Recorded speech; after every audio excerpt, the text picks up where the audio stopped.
In today's video, I am going to teach you how to add images by Metafields in Shopify. To begin, sign in to your Shopify admin so you are on the main dashboard. We are going to create a product metafield that lets you upload an extra image file, separate from the standard product media.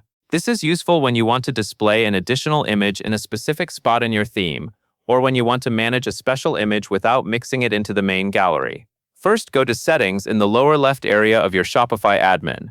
From there, open Custom Data. This is where Shopify lets you define extra fields, also called Metafields, for products and other store content.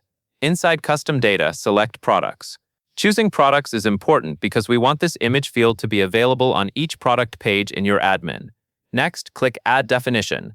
This creates a new Metafield definition, which is basically the template that tells Shopify what kind of data you want to store and how it should behave. Now, enter a clear name for the metafield, such as Extra Product Image. The name is what you will see when you are editing a product, so keep it easy to recognize. After you enter the name, Shopify will automatically generate a namespace and key for you. You will see it fill in on its own. This is normal, and it helps uniquely identify the metafield behind the scenes.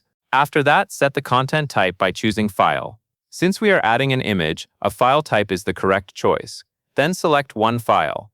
This means each product will have a single upload slot for this metafield. If you want a gallery-style option later, you would choose the list option instead. But for this setup, we are keeping it to one image.